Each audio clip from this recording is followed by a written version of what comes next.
¿qué pasa con este libro? Fíjese que el libro tiene 4 capítulos, pero el libro tiene 2 cosas. Primero, el enfoque. Hay un profeta rebelde que Dios le dice: ve a Nínive a predicar una palabra. Quiero decirle que los ninivitas, Nínive es la capital de Asiria. Si había un enemigo que Israel detestaba, era Asiria, porque estos ninivitas era gente cruel, era gente que cometía delitos terribles en contra de las naciones y en contra de Israel.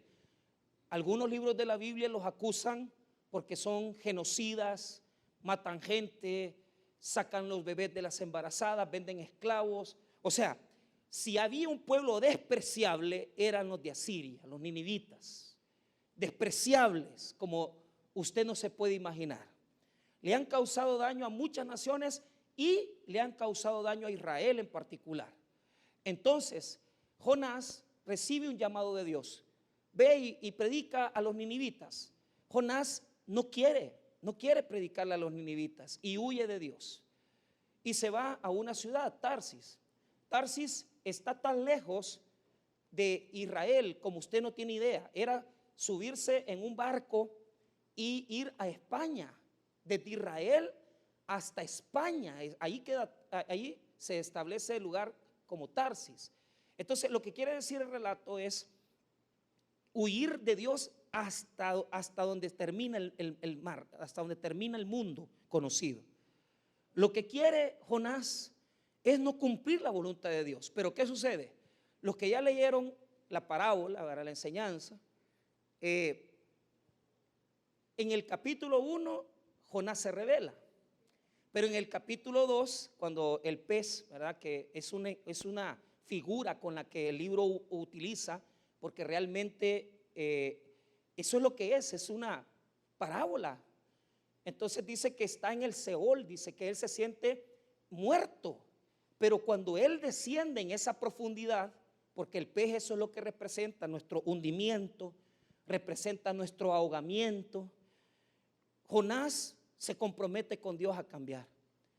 Y en el capítulo 2, Jonás recibe una conversión. Diga conmigo, conversión. Entonces, el libro no es tanto porque queremos que los ninivitas cambien, es porque Jonás tiene que cambiar. Porque Jonás tiene un defecto, no ve las cosas como Dios las mira, no ve las cosas. Y mire, como Jonás, habemos muchos que tenemos una perspectiva diferente a la de Dios. Si Dios dice: yo quiero perdonar a los ninivitas, y nosotros nos enojamos, nosotros decimos: ¿cómo voy a irle a hablar a este? ¿Cómo voy a ir a predicar un marero? ¿Cómo voy a ir a hablar? O sea, nos enojamos. Pero el libro, el propósito es cambiar a Jonás. Eso es lo que quiere Dios. ¿Qué sucede en el capítulo 2? Jonás tiene un leve cambio, porque después de pasar por la experiencia del pez, de ahogamiento, entonces Jonás dice: bueno, voy a obedecer. Y en el capítulo 3 obedece, va a Nínive, predica un sermón que es el más pequeño del Antiguo Testamento, pero es una cosa tan terrible que lo predica de mala gana, porque él no quiere que los enemigos de Israel se arrepientan. Él no quiere que estos vuelvan a Dios. Lo que él quiere es que Dios se los acabe. Lo que él quiere es que Dios les dé fuego. Lo que él quiere es que Dios los destruya. Entonces, el libro es tan lindo que en el capítulo 1 está Jonás y los extranjeros. En el capítulo 2 está la conversión de Jonás. En el capítulo 3 está nuevamente Jonás y los extranjeros, solo que en este caso los ninivitas. Y en el 4 está otra vez la conversión de Jonás. Entonces, para entender el capítulo 4, usted tiene que tener en su mente: ¿qué quiere Dios? Convertir a Jonás. Convertir a Jonás. Entonces, Jonás es un personaje en este texto, un profeta, que se parece a otros 2 personajes del Antiguo Testamento. Y el mismo libro nos va a decir quiénes son. Solamente que usted lo tiene que ir leyendo con cuidadito para saber a quién se parece. O sea, Jonás parece el reflejo de estos 2 hombres del Antiguo Testamento que tienen el mismo mal de Jonás. solamente que en diferentes formas, ¿verdad? Estos dos hombres ya los voy a ir diciendo yo quiénes son, pero usted tiene que ir revisando el texto para saber quiénes son. Entonces, si Dios quiere trabajar el corazón, la mente de Jonás para que cambie, porque Jonás se parece mucho a estos dos señores. ¿Quiénes son estos dos señores? Ya lo voy a decir. Entonces, Jonás viene, da el mensaje, Dios ve, diga conmigo, Dios ve, y mire lo que dice el 10. Y vio Dios, 3:10, y vio Dios lo que hicieron, que se convirtieron de su mal camino y se arrepintió del mal que había dicho que les haría y no lo hizo. ¿De qué está hablando el versículo? Está hablando de los ninivitas. Entonces dice Dios, se arrepintieron. Óigame bien, ponga atención. No es que los ninivitas se convirtieron al Dios de Israel. No, el verso no dice eso. Dice que ellos se arrepintieron a su manera. No es que creyeron en Dios. Es que ellos recibieron una acción de cambio. Dijeron, no podemos seguir así.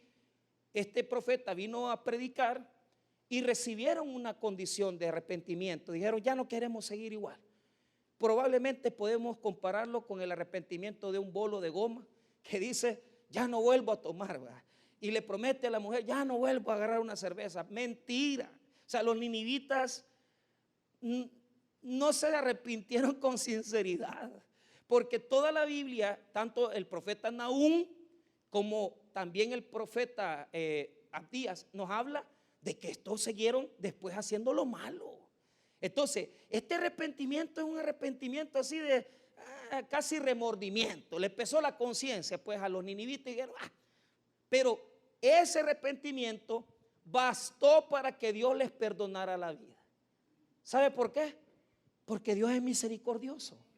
Entonces, a veces, se lo digo con humildad y sinceridad, a veces nos vale sentirnos un poquito tristes cuando hacemos lo malo, porque Dios dice, ay, bueno, por lo menos le duele todavía, ¿verdad? Le pesa la conciencia, no me lo voy a acabar, le voy a dar. ¿Y qué pasa? Jonás dice, bueno, me voy a ir a esperar, voy a hacerme una sombra y a una enramada, me voy a meter ahí, como esas enramadas que venden, ¿verdad?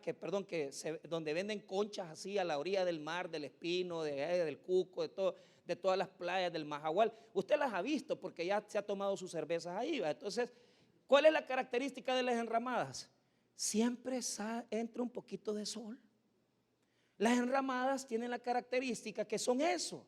El agua se mete, el sol se mete, pero sirven para hacer algo de sombra. Entonces Jonás, en el versículo 3, se siente muy molesto. Tan molesto se siente que pide la muerte.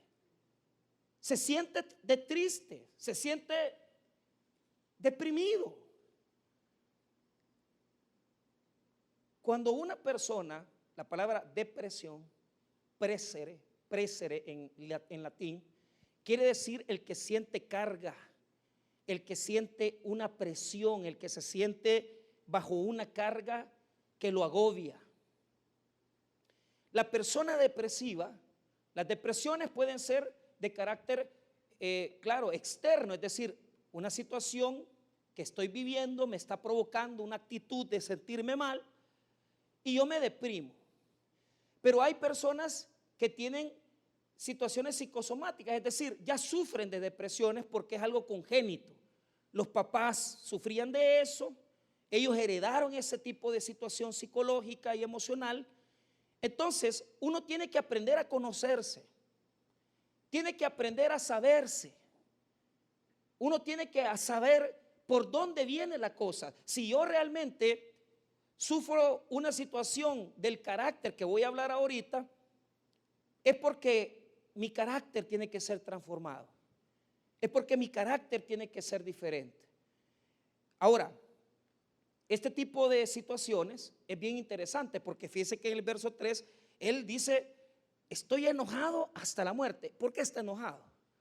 Porque no siente la alegría de los demás, porque los ninivitas están felices, Dios está feliz, pero él está triste. esta es una de las características del depresivo. No logra entender la alegría de los otros, sino que él tiene un gran defecto. El defecto que tiene es que él siente en su vida, en su mundo, que lo que él está viviendo no lo merece. ¿Y por qué este tiene y yo no? ¿Y por qué este viaja y yo no? ¿Y por qué esto? Entonces eso provoca infelicidad. Digamos que ahorita lo que describe el versículo es una infelicidad que es la que muchos tienen, porque a veces, aunque no lo percibimos, el simple hecho que otro tenga y yo no tenga ya me hace, es que no me gusta estar así. Y no detectamos que no somos felices por eso. Porque de repente su hermano compró un carro y usted no puede. Porque de repente usted se da cuenta que a aquel le dieron la visa y usted no le dan visa. Porque de repente se dio cuenta que a aquel le dieron un trabajazo, de los que está dando los censos, entonces, y usted no tiene trabajo. Y usted se enoja. ¿Por qué no? ¿Por qué no a mí? ¿Por qué no gano más yo? El versículo 3 revela la actitud de una persona que no se siente contenta con como Dios la tiene. Jonás le enoja una cosa. ¿Qué le enoja? Mire, si Dios ha tenido misericordia de Nínive, ¿qué tendría que estar haciendo Jonás? Feliz. Pero es que no nos gusta ver ojitos de color en caras ajenas. Y el que tiene ese tipo de depresión tiene que aprender a comprender que tiene que superar eso. Tienes que aprender a no ser egoísta. Tienes que aprender a entender que tendrás tu tiempo, tu momento donde Dios te va a bendecir. Si no te lo ha dado hoy, te lo va a dar mañana. Pero tenés que aprender a vivirlo, experimentarlo. ¿Qué hace una persona egoísta? Se enoja más. ¿Y qué hizo Jonás? Mira lo que dice el verso 4. Y Jehová le dijo: ¿haces tú bien en enojarte tanto? La pregunta que Dios nos dice: ¿vale la pena que ustedes se enojen por cualquier cosa? ¿Vale la pena que ustedes anden tristes? ¿Por qué? O sea, la pregunta que nos hace el Señor es: ¿vale la pena enojarte? Hay gente que se enoja por cosas tan absurdas porque perdieron una llave. Hoy me estaba dando risa a mí porque que se perdió la llave del camión y el Teodoro enojado y el hermano fulano enojado, que no sé qué, porque el pastor se había llevado la llave. Entonces aquel bien desesperado, y yo le respondí: ¿anda usted la llave? Y yo me la comencé a buscar, no me la llave en ningún lado. No, le dije. Pero usted la llevó. Se perdió, le dije. Y vine a hacer un escándalo aquí, que miren, que yo pues sí, como yo soy el jefe, le eché la culpa a ellos. Pero mire, se enojaron, yo me enojé. Y hoy en la mañana, que sacando la corbata para ponérmela, ahí estaba la llave colgada. Ya mandamos a hacer 4 duplicados, ya medio mundo la tiene. O sea, pero hacemos crisis por cosas tan absurdas y nos deprimimos por cosas tan... O sea, esa depresión que tiene Jonás al principio es un enojo que muchos no detectan que es depresión, pero es depresión. Porque si vos vas a llegar a tu casa triste ahora porque no te vas a echar una McDonald's o no te vas a echar un Burger King porque no tenés pisto, estás en depresión. Y Dios te dice: la raíz de tu depresión es el enojo. Es no estar contento con como Dios te tiene. La pregunta que hace Dios en el 4:10: y Jehová le dijo: ¿haces tú bien en enojarte tanto? ¿Y qué hizo Jonás? No respondió. Así como muchas señoras cuando se enojan con el hombre. ¿Estás enojada? No le preguntes, ya sabe que no está enojada. Está el verbo en hebreo. No le pregunte a la maestra. Sí, mire cómo le tiró el plato. Chilen, y ahí va. Y el cubierto, casi le dicen. Y otras que son más soviéticas, que te vas a hartar, le dice. Ay, hijo, como que es animal uno.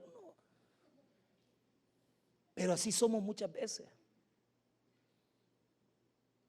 Si analizamos nuestra vida, no somos felices. Llevamos cargas, nos agobian. Entonces, ¿qué nos hace? ¿Qué actitud tomamos? La actitud de Jonás. ¿Y cuál fue la actitud de Jonás? No le respondo a Dios. Estoy bravo, está enojado. Pero es que a veces, y el texto bíblico, porque Jonás es un texto humorístico también, es irónico. Los judíos, los hebreos escribían muchos textos con ironía. Y esa cuestión en los géneros literarios se nota cuando un texto es burlesco o satírico. Entonces este texto quiere dar esa imagen. Dios le pregunta y él enojado con Dios va, ay, voy a hacer mi vida.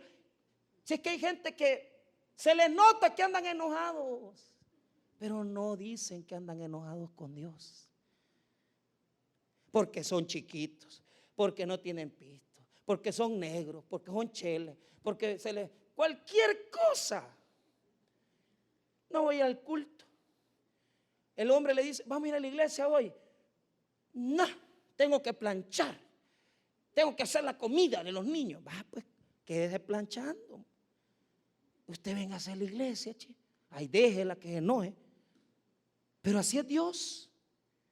Dios nos dice, ¿estás enojado? Si supiera lo que estoy viviendo, si supieran estos cómo ando llevando estos problemas, mi mujer me quiere dejar, no tengo pisto para pagar el alquiler, el carro no tiene gasolina, el chucho se me ha enfermado, todo tiene mal, hasta el cerebro lo tiene mal. Así andamos muchos, funcionando, pero cargados, enojados con Dios, porque no nos funciona la vida. Así es de fácil, no nos funciona la vida. ¿Y cuál es la actitud que toma Jonás? Esa actitud que muchos hemos tomado. Verso número 5. No le responde, no le dice, no le responde a Dios. Dios le ha preguntado, ¿haces tú bien en enojarte tanto, Jonás?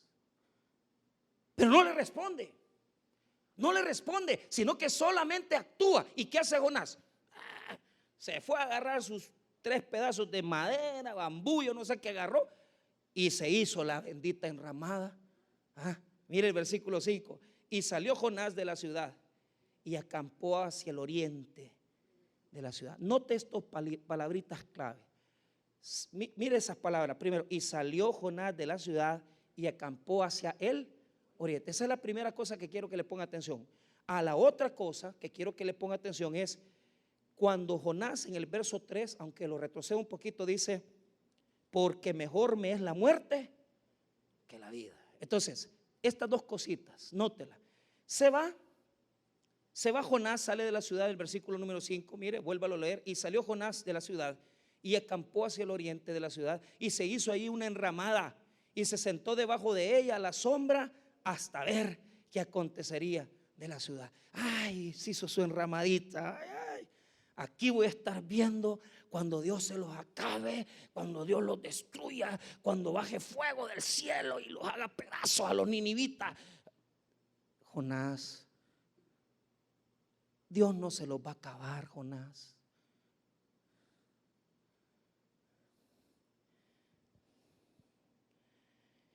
¿Por qué les dije que leyeran eso al detalle?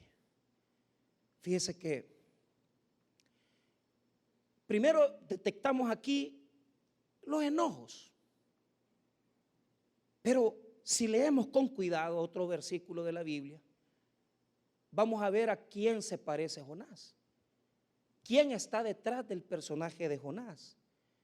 Y fíjese que hay un hombre en el Antiguo Testamento aquí mismo que se parece a Jonás bastante, y quizás muchos somos así. Somos así. ¿Quién es? Yo le dije a usted que se fijara en que salió Jonás de la ciudad y acampó hacia el oriente. Ese versículo se repite en otro versículo de la Biblia. Otro detalle, si usted retrocede al capítulo 1 de Jonás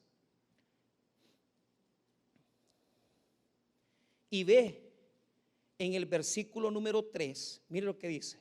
Y Jonás se levantó para huir de la presencia de Jehová a Tarsis y descendió a Jope y halló una nave que partía para Tarsis, y pagando su pasaje entró en ella para irse con ellos a Tarsis, lejos de la presencia de Jehová. Entonces llévese esas dos ideas, que salió de la presencia del Señor, y la segunda se fue al oriente a poner su enramada. ¿A quién se parece Jonás? Vaya conmigo a Génesis 4. Génesis 4. Y aquí vemos la primera condición. Mire lo que dice Génesis capítulo 4, versículo número 13 en adelante, Génesis 4:13. Y dijo Caín a Jehová: grande es mi castigo para ser soportado. He aquí, me echas hoy de la tierra, y de tu presencia me esconderé, y seré errante y extranjero en la tierra, y sucederá que cualquiera que me hallare me matará.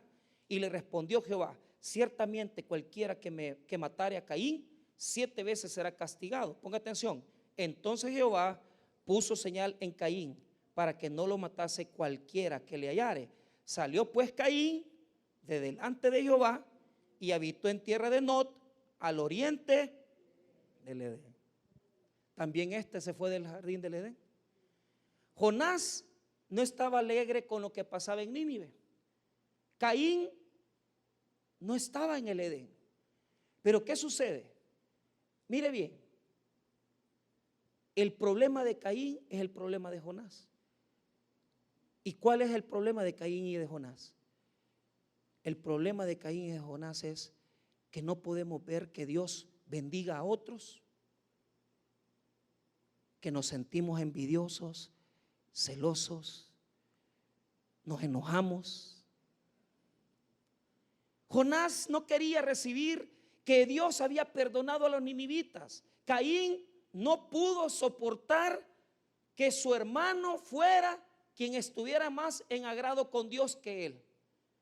Y fíjese que aquí viene lo primero que yo quiero decirle. ¿Por qué nos deprimimos? Porque pensamos que Dios a nosotros no nos está bendiciendo como bendice a otros. Y queremos que Dios nos bendiga solo a nosotros. Y queremos que Dios nos prospere solo a nosotros. Pero ese es un gran problema. Porque tenemos que saber que debemos de aprender a que si un hermano, un amigo compró un carro, es prosperado, es bendecido, yo tengo que sentirme bien por mi hermano, hombre. ¿Por qué me voy a sentir mal por los ninivitas? ¿Por qué me voy a sentir mal porque mi hermano es prosperado? Porque dentro de nosotros hay un Caín y dentro de nosotros hay un Jonasito, que cuando viene la señora estrenando su vestido bien chivo, y usted sabe, pero usted se hace la suiza porque no le quiere dar el reconocimiento. Pero ya la señora dice: me compré este vestido. Ay, niña, mire qué socado le queda. Bien le queda el vestido, pero ya usted tirándole que se ve mal. ¿Por qué no viene y dice: qué bonito? ¿Dónde lo compró? Para no ir a comprar ahí. Siempre sale lo mismo. Pero ese agrado que muchos debemos de tener, ¿de qué? De aceptar que Dios bendice a todos. Y que tenemos que aprender, que si Dios le da algo bonito a alguien, yo no me tengo que sentir enojado, sino que me tengo que sentir feliz. Porque si no me ha llegado todavía a mí, pero me va a llegar mi momento, hombre. Cálmese, tenga paciencia. Pero ¿qué hizo Caín? Mató a su hermano. Ese es el enojo de Jonás. Se enoja por lo que vive él. Se enoja porque no concibe que Dios ame a alguien más que él. Se siente celoso, envidioso. Y mire, cuando nosotros nos molestamos y ofendemos a alguien, le estamos demostrando que somos como Caín. El problema de aquella persona que se hunde en la tristeza y la infelicidad es porque esa persona piensa, lamentablemente piensa, que Dios no lo está bendiciendo a él. Claro que te está bendiciendo, también Dios te está bendiciendo a vos. Si con solo despertar, con solamente ver el amanecer, comer todos los días, tener los 3 tiempos de comida, ¿por qué no nos tenemos que sentir agradecidos con Dios? Tenemos que sentirnos con alegría. Alégrate. Si estás triste, alégrate. No te entristezcas, hombre, por cosas que no tienen sentido. No te enojes. Que mire, me han pedido las llaves de la casa. Busca otra, pedirle ayuda a Dios. Es que mire, no pagué. ¿Y cuál es el problema? No va a ser el primero que van a echar. Da a buscar otra. Si en Cojuta hay un montón de casitas, un montón de cosas. Declaro cuartos de 100 pesos, pues. Pero hay. Y usted los busca, los va a hallar. Pero nos hundimos. Y como vemos que a nosotros no nos llega, ¿qué es lo que hacemos? Nos hacemos una enramada. Y ese es el problema de aquel que se hunde en las depresiones. Busca sus enramadas. ¿Qué hizo Caín? Se fue lejos de la presencia de Dios y de su familia. ¿Qué hizo Jonás? Se apartó de los ninivitas y estaba viendo cómo Dios los iba a pulverizar. ¿Por qué? Porque no entendemos que Dios quiere bendecir a más personas. Porque Dios quiere bendecir a otros y no a nosotros, tal vez ahora. Entonces, vea lo que quiero mostrarle. Vaya conmigo a Jonás otra vez, capítulo número 4. Y aquí seguimos. Mire, lo que alimenta este versículo es el espíritu de Caín, que no puede ver las cosas buenas en su hermano, que no puede ver que Dios le dé más a otros que a él, que no puede ver que Dios favorece a otras personas más que a él, porque él quiere que él sea bendecido, él quiere ser él el que tiene todo.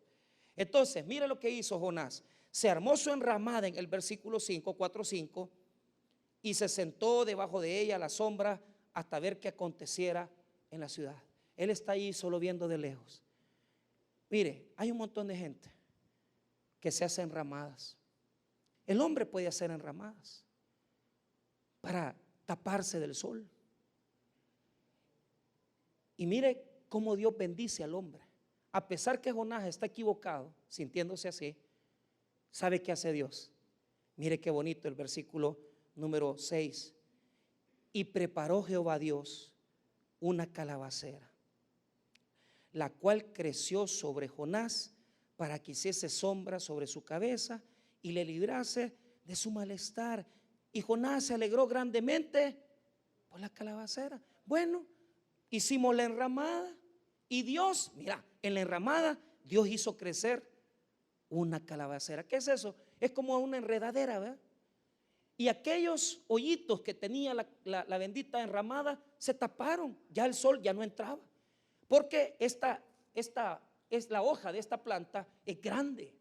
Entonces ya el sol no caía sobre Jonás. Él estaba bajo la sombra. Diga conmigo, bajo la sombra. Ay, hermanos, así estamos muchos. Dios ha prosperado nuestros proyectos. Dios ha bendecido nuestras vidas. Y entonces Dios nos bendice y aquella sombra que hemos hecho está bonita, la sombra. Muchos tienen una sombra de una buena cuenta bancaria. Muchos tienen la sombra de una buena familia que les ayuda. Muchos tienen una sombra que hasta sus papás les compran cosas buenas, buenos zapatos, cosas como PlayStation, celulares caros. Buena sombra tienen.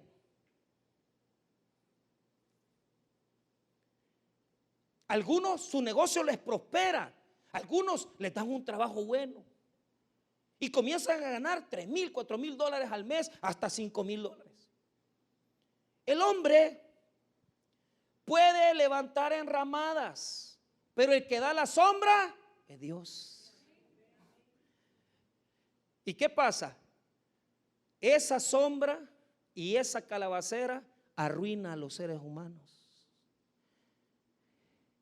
¿Por qué mucha gente aquí logró superarse? Porque les tocó difícil en la vida, porque les tocó sacrificarse. Posiblemente no comían, pasaban escasez, o probablemente no, pero antes, que no teníamos nada, nos costaban las cosas y las lográbamos. Hoy la gente piensa diferente. Fíjese que estaba yo sentado en el pollo campero de la zona rosa. Estaba meditando en la palabra porque estaba preparando mi clase. Y estaba oyendo los chambres de dos lados. De este lado un mono mocoso de unos 10 años con el papá y la mamá. Y el mono estaba comiendo con las manos el pollo campero, como que era medio gordito. Y el papá se enojó. ¿Acaso no me respetas que te he dicho que no comas? Pero se enojó usted. Mire, hermano, yo iba a voltear a ver, pero dije yo, este maestro. Pero lo que me dio risa es que le pega la gran gritada al niño, lo humilla todo porque no estaba comiendo con tenedor, y le llama a la señora que estaba sirviendo, por favor regáleme unos cubiertos. Suavecito le habló a la maestra, y al hijo le habló como animal.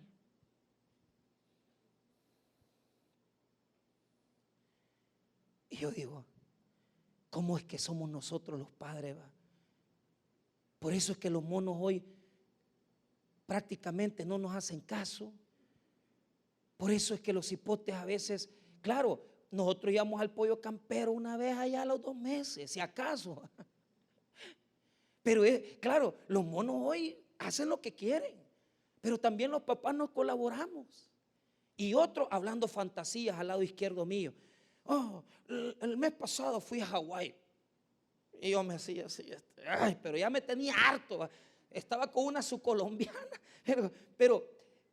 y la colombiana bien elegante y todo. Y la colombiana le seguía la mentira a él. ¿Cómo te fue? Y que no sé qué. Es que fíjate que Hawái, que no sé qué. Yo se lo digo, con esos 2 ejemplos me di cuenta de algo. El mundo está loco. Y yo estoy más loco que ellos 2. Pero ¿por qué? Escuche bien.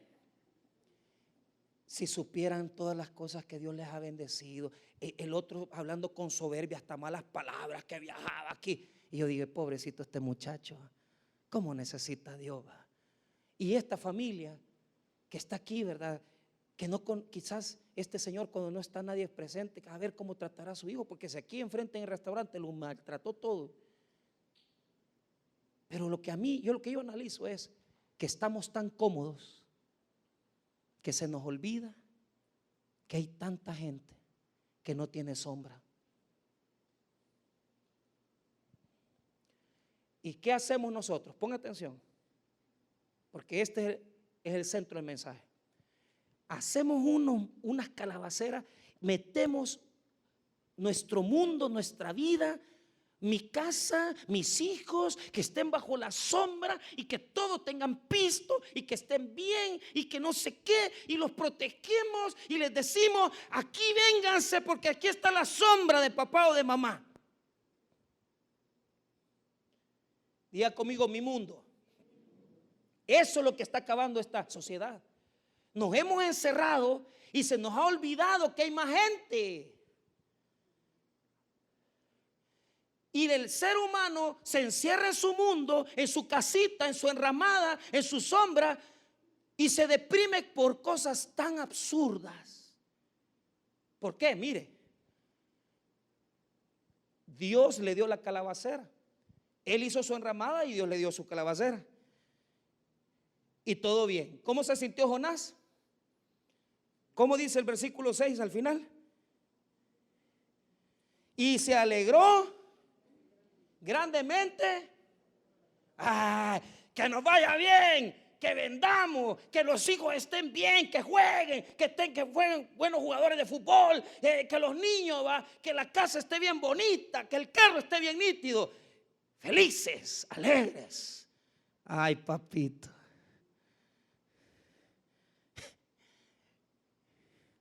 Pero de repente viene Dios. Diga conmigo, viene Dios. Y viene el versículo 7. Pero al venir el alba del día siguiente, Dios preparó ¿qué? Ay, papito, un gusano, el cual hirió la calabacera y vaya, papá.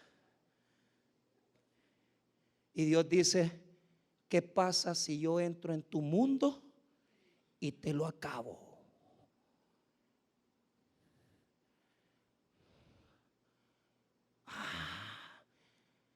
Hasta que se nos mete el gusano en la calabacera, hasta que nos quedamos sin trabajo, hasta que nos echan por andar con el jefe, hasta que nos quedamos sin unos padres que nos cuidan y nos aman, hasta que nos despiden con acusaciones de ser ladrones, hasta que nos ponen una demanda en la fiscalía. La calabacera. No, es que mientras el mundo mío esté bien, no importan los demás. A mí me importa un sorbete la vida de los otros. Ese es el pecado de Jonás. Y es el pecado de nosotros como iglesia. Que mientras estamos bien y ganemos, ay, Dios me está bendiciendo, bien alegres con la calabacera, bien felices, y no te has dado cuenta que es una sombrita chiquita la que tenés. Y Dios te la puede quitar.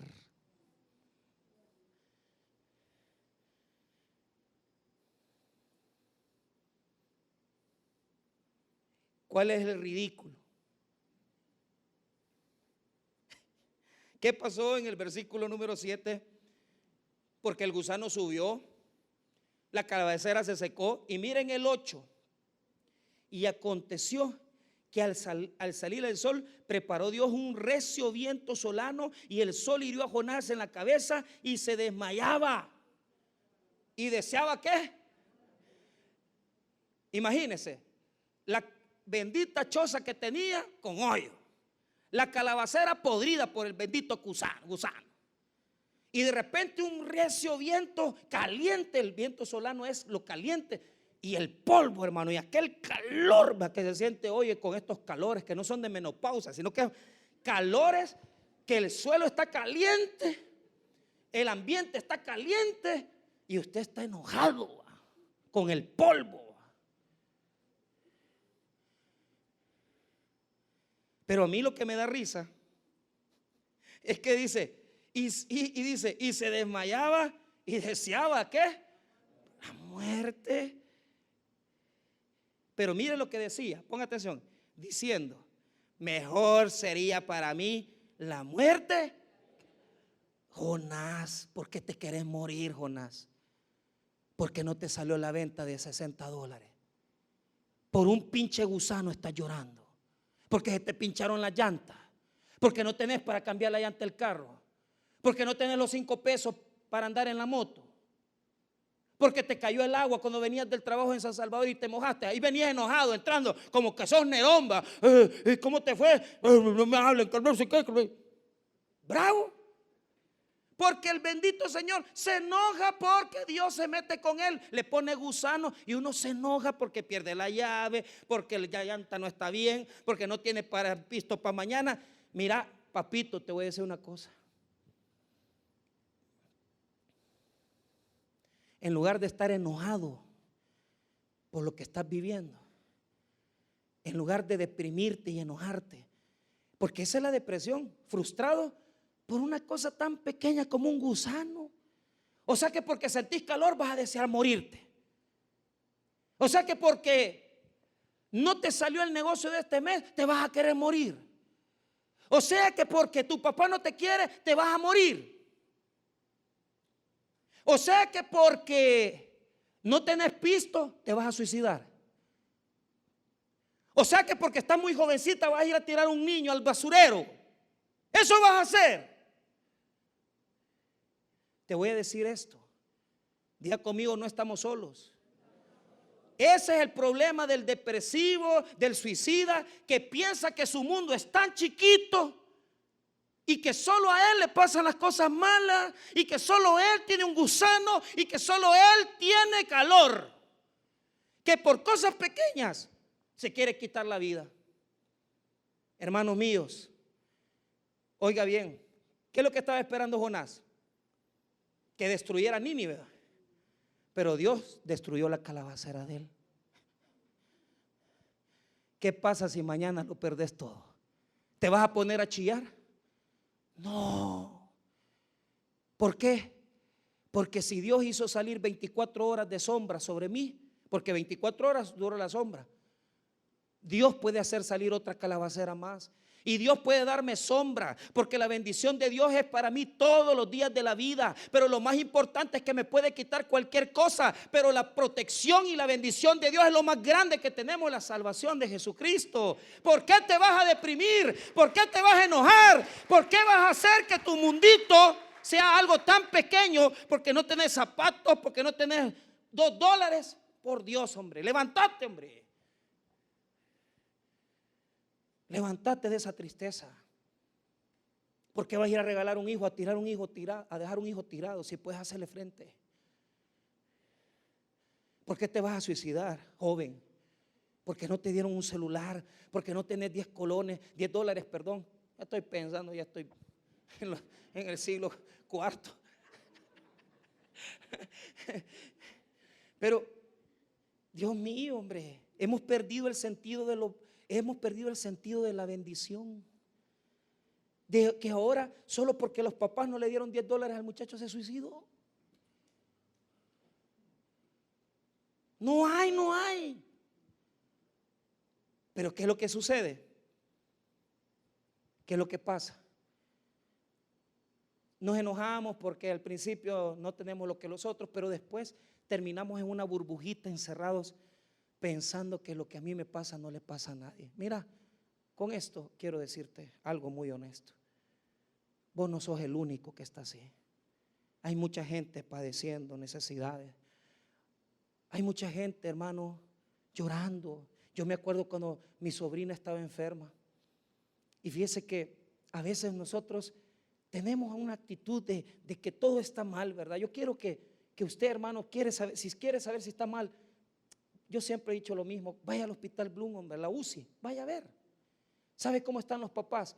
Se tiran en la hora de almuerzo, se tiran en la puerta de la UCI a esperar las noticias que les van a dar de los niños, porque están esperando unos poder entrar un ratito y otros esperando noticias. Y la gente se tira al suelo esperando esa cola. En lugar de creer que sos el único en este mundo que sufre, en lugar de creer que sos el único en este mundo que padece necesidad, quiero decirte que hay más gente sufriendo y que lo que vos tenés es algo que puede solucionarse. Porque estar ahí esperando, diciéndote el bebé murió o no tiene esperanza, eso sí es trágico, hermano. Y mire, el mensaje de Jonás es el siguiente: deberíamos de aprender lo que Dios ama. ¿Y qué es lo que Dios ama? Fíjese que en lugar de usted encerrarse en ese mundito que usted tiene, salga de ahí, Jonás. ¿Qué hizo Dios? Le quitó la sombra. ¿Para qué? Para que fuera a los ninivitas, para que se dé cuenta que no es solo él, sino que hay más gente que han pasado el divorcio, la separación, hay más gente que han pasado enfermedades, hay más personas que han pasado el cáncer, hay más personas que han pasado la escasez, hay más personas que han pasado por una violación, hay más personas que han pasado por situaciones terribles y han sobrevivido. Esto nos demuestra que lo que pasa con nosotros es que nos encerramos en un mundo de fantasía y no nos damos cuenta que en este mundo hay mucha gente sufriendo. Entonces, ¿cómo puedo hacer para salir de mi depresión? Salga de la sombra. Salga de la sombra. Vaya a un hospital, vaya a ayudarle a la gente que está en el hospital. Salga de la sombra, incomódese, súbese a un bus si usted tiene carro y se siente mal. Vaya donde está la gente que necesita. Vaya donde está la gente que verdaderamente está sufriendo. La capacidad de nosotros debe ser la capacidad de Jonás: salir de la sombra e ir donde hay una persona que necesita la sombra suya y que está pidiendo ayuda. Solamente cuando salgamos de nuestro egoísmo y de nuestra soberbia y vayamos donde hay gente que lo necesita, Dios va a bendecir nuestra vida. Porque Dios es el Dios que hace salir el sol sobre malos y buenos. Y Él ama a todos, hermano, y quiere la bendición de todos. Y por eso yo le digo esto, mire, me encanta esta historia de esta muchacha. La mamá se suicidó, el papá no podía hacerse cargo de ella, la crió una tía. La tía la puso a estudiar, la puso a sacar el bachillerato, después la puso a estudiar en la universidad. Ella le sirvió de sombra a su sobrina hasta que la vio graduada y ahora ya está casada y tiene su esposo. ¿Por qué no entendemos nosotros que a veces tenemos muchas comodidades que no nos permiten ver el dolor de otras personas? Y si deberíamos, hermano, hacer algo como iglesia, por lo menos una vez al mes, vaya a ganar almas. Por lo menos una vez al mes vaya al hospital, vaya a ver lo que hay allá. Vaya a orar por los enfermos, porque posiblemente estás metido en una calabacera que no te permite ver que otras personas te necesitan a ti. Solamente porque estás bien bendecido, pero no lo has visto, porque vos crees que vos tenés problemas. Vos no tenés problemas. Hay mucha gente que sí tiene grandes dificultades. De la comunidad vienen unos niños que no tienen papá, y esos niños los mandan a trabajar. Apenas a los 6 años, 7 años ya están trabajando. Y la iglesia, el pastor Eric, la hermana Silvia hacen el esfuerzo, ven cómo ayudan, le dicen a la tía, mire, hagamos un esfuerzo, les mandan una ayuda, una cosa. Pero ¿qué es lo que sucede? Hay gente que eso no lo mira, porque están metidos en una burbuja, en una enramada, que ya se olvidaron que las demás gente sufren. Si tan siquiera hubiera gente con amor que quisiera salir de su enramada y fuera a ver que el ranchito que tiene la gente tiene más hoyos que un colador, y que con su presencia, con su colaboración, y trayendo a los niños en la mañana, dándoles de comer o lo que sea, pero estando ahí, llegando una vez a la semana a predicar el evangelio, estás haciendo una gran cosa en la obra de Dios. Por lo tanto, no te encierres, no pienses que tú eres el único. Hay más personas, pero el mensaje de Dios es el siguiente. El mensaje de Dios es que Él ama a tus enemigos, te ama a ti, ama al depresivo, ama a aquel que tiene pensamientos equivocados, ama al homosexual, ama a la lesbiana.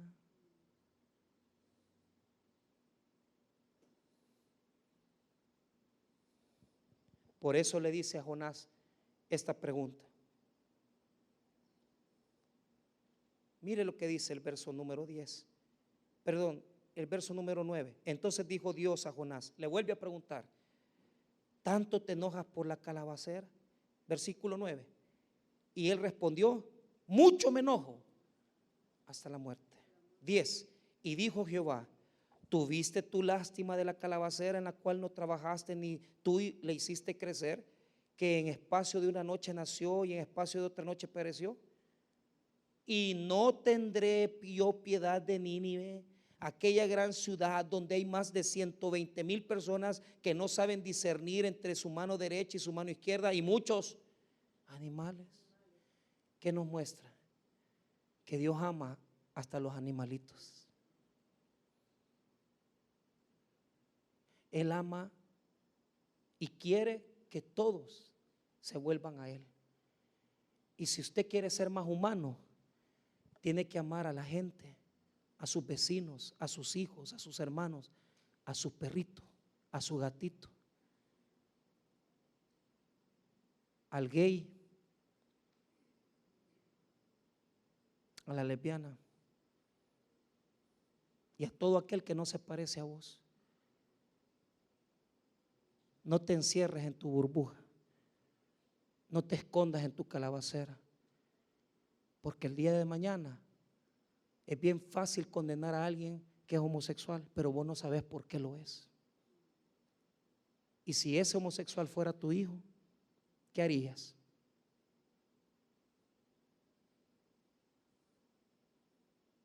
te vas a poner a llorar como Jonás. Es que hasta que no sufrimos en carne propia, no nos damos cuenta que Dios se manifiesta en lo malo y en lo bueno. En todo tiene control Dios. Y si por cualquier situación te ha ido mal en tu vida, hasta en eso se quiere glorificar Dios. Y si te ha ido bien, también. Pero algo te quiero decir: la misericordia de Dios es para todos nosotros. Y la sombra de Jehová nos cubre a todos los que le buscan y le aman. No pierdas la bendición de Dios y no pierdas el enfoque. Si tienes la sombra de Dios, estás bien. Si el día de mañana te toca perderla, humíllate, sigue adelante y no te deprimas.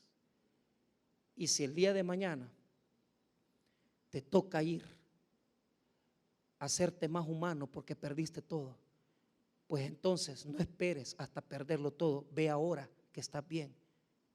Ve ahora a orar por un enfermo. Ve ahora a darle una ayuda a los que necesitan. Tómate el tiempo para servir en la iglesia. Que estar debajo de la calabacera no te hace mejor que el que está afuera. La realidad es la siguiente: muchas veces nos creemos tan buenos que creemos que solo Dios nos bendice a nosotros y los malos están condenados. Pero no es así. Jonás era más malo que los ninivitas porque no los quería perdonar y porque se enojaba porque Dios no hacía lo que él quería. Si tú estás en esa situación y te sientes triste o deprimido, humíllate ante Dios y date cuenta que Dios ama a los malos y a los buenos. Vamos a orar. Padre, gracias por tu misericordia, tu bondad. Si en esta tarde hay alguna persona que necesita recibir a Cristo,